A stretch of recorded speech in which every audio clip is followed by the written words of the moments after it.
Damos agora prioridade aos convidados e autores do livro. Miguel Pinheiro, acompanhaste a campanha da Aliança Portugal com Paulo Rangel e Nuno Melo, já tinhas experiência anterior de cobertura de campanhas. Foram surpreendentes estas semanas que passaste do lado de lá do pano? Completamente. Os jornalistas normalmente... Enfim, ser jornalista é muito difícil porque as pessoas nós só conseguimos ver fragmentos das histórias. E vamos tentando descobrir os vários fragmentos e juntando os vários fragmentos das histórias. Estando do lado de lá é mais fácil perceber a história toda. Eu acompanhei uma campanha de António Guterres em que aí então os jornalistas eram tratados com uma distância enorme porque eram todos metidos numa caminhoneta e andavam todos em rebanho, forçado, né? Eram forçados a ir ali naquela caminhonete e a acompanhar a campanha, e isso dificultava imenso o trabalho dos jornalistas, né? Aqui nós estivemos a acompanhar os candidatos em permanência, ou nos carros deles, ou no carro de apoio imediatamente atrás deles e que ia com assessores, né? E isso facilitava muito o perceber-se a história toda e o que estava por trás daquilo que se dizia, quando se dizia e como se dizia. E de facto foi uma imersão total, não é? Aliás, nós fomos ambos confundidos várias vezes com assessores dos candidatos, não é? Houve uma vez no Norte em que um senhor veio ter comigo e disse-me: olha, está muito calor, estava lá um presidente da Câmara, que eu não vou dizer quem é, disse: olha, está muito calor, se não se importa, podia segurar ir ali buscar o casaco do senhor presidente da Câmara. E eu perguntei: como? Não, é que está muito calor, ele deve estar cheio de calor, faça-me favor, seguro-lhe só no casaco. E eu: mas eu sou jornalista. Ele ficou de todas as cores, não é? E percebeu nessa altura que... Sim, foram quase aquela figura que surgiu na Segunda Guerra do Iraque, do embedded journalist, que acompanhava as tropas. Eu não queria fazer essa comparação porque nós não corríamos risco de vida, não é? O único risco, de facto, ali era de algum casaco. Exato, ter que segurar no casaco do Presidente da Câmara, cujo nome eu não vou dizer. Não levavam coisa à prova de bala. Não. Mas era que... Vamos ver uma campanha muito dura, de facto. Aquilo são muitas horas, muitos quilómetros, é preciso ter uma preparação física que eu não tenho para aguentar aquilo, portanto isso foi o máximo de risco da minha parte que eu corri. O Gonçalo tem uma preparação física muito melhor que eu, portanto de certeza que aguentou isso com maior dignidade. Gonçalo Bordal Pinheiro, andaste semanas a fio ao lado de Francisco Assis, seguindo a caravana socialista. Para alguém que passou a carreira de jornalista quase sempre à margem do jornalismo político, foi surpreendente esta experiência? É preferível usar a palavra surpreendente a chocante, não é? Porque realmente houve uma série de coisas a que nós assistimos, e a que eu assisti em particular, junto à campanha do Francisco Assis, e que eu acho que as pessoas cá fora têm um bocadinho a desconfiança de que isso possa existir, mas não percebem de perto exatamente a gravidade das coisas.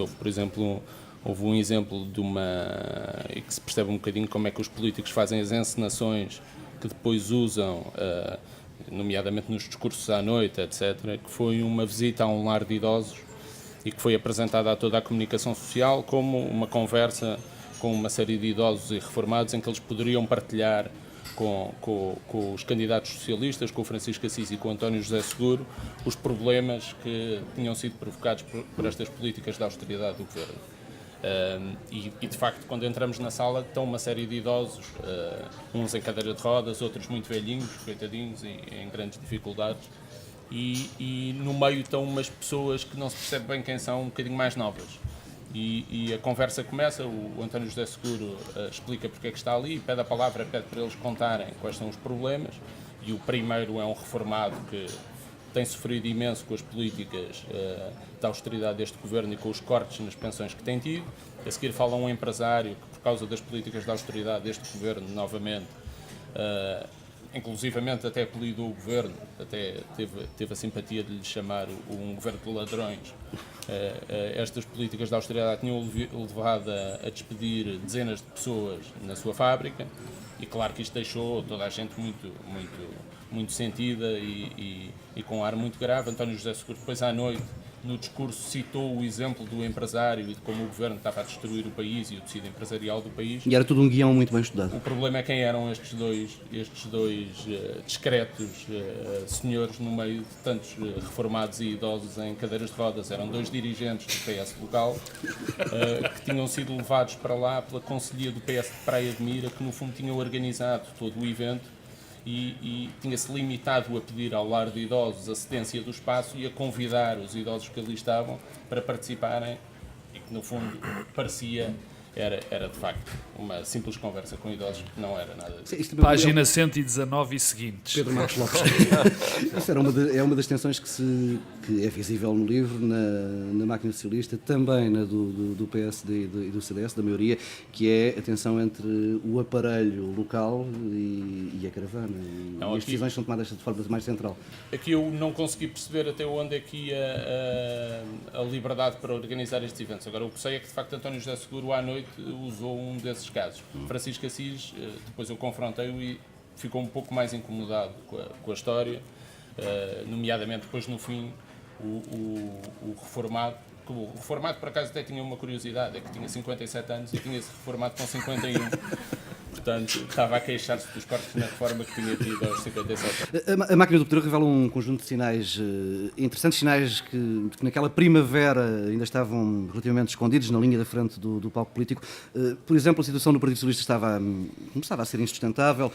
Fica claro, é melhor dizer assim, que quer no PS, quer na maioria, muito boa gente iria fazer tudo para que António José Seguro não chegasse às legislativas de 2015.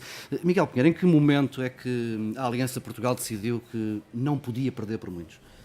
Foi mais ou menos a meio da campanha. Houve no começo parece-me que havia uma divisão entre as pessoas que queriam realmente ganhar, tivesse isso as consequências que tivesse no PS, e as pessoas que prefeririam, de facto, perder por pouco.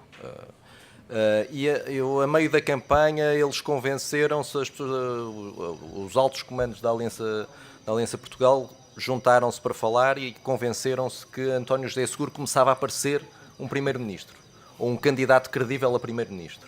E convenceram-se que o clique final para isso se tornar absolutamente evidente seria uma vitória por muitos nas europeias. E aí decidiram que era preferível para o governo, para a coligação de governo, ganhar estas eleições, criar problemas a António José Seguro, ter uma guerra civil no PS durante algum tempo. Penso que nunca esperaram que fosse durante tanto tempo e uma guerra civil tão sanguínea. Mesmo que isso no fim levasse António Costa a ganhar, e eles terem que enfrentar António Costa, isso seria preferível a ter uma vitória clara de António José Seguro que lhe desse embalo. E então aí decidiram dar tudo por tudo e nota-se que houve ali uma altura em que eles meteram o turbo, claramente, e começou a aparecer toda a gente, Pedro Passos Coelho começou a aparecer permanentemente, Paulo Portas apareceu muito mais vezes e notava-se nas pessoas, na máquina, um empenho muito maior em ganhar. Era algo que nem sequer estava planeado de início, essa presença de Primeiro-Ministro e Vice-Primeiro-Ministro.